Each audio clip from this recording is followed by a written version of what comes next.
മാധ്യമങ്ങളിലൂടെയാണ് stipend വർധനവ് അറിയുന്നതെന്ന് PG doctors association. നിലവിലെ വർധന അംഗീകരിക്കാനാവില്ല. സർക്കാരിന്റെ ഭാഗത്തു നിന്നുണ്ടായത് അടിച്ചമർത്തുന്ന രീതിയെന്ന് PG ഡോക്ടേഴ്സ് അസോസിയേഷൻ കുറ്റപ്പെടുത്തി.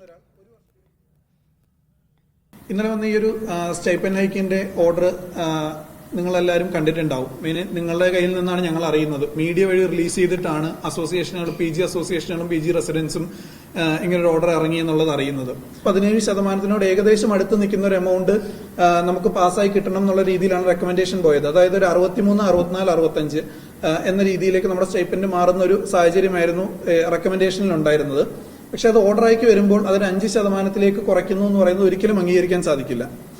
പിന്നീട് പല കാര്യങ്ങളും ഇതുപോലെ ഞങ്ങൾ ആവശ്യപ്പെടുന്നുണ്ടായിരുന്നു ഗവൺമെന്റിന്റെ അടുത്ത്. അപ്പോൾ ഇതിലെല്ലാം നമുക്ക് ചെയ്തു തരാമെന്നൊരു ഉറപ്പല്ലാണ്ട് ഒന്നും സാധിച്ചു തരുന്നില്ല എന്നുള്ളതാണ് ഏറ്റവും ദയനീയമായ ഒരു സാഹചര്യമുള്ളത്.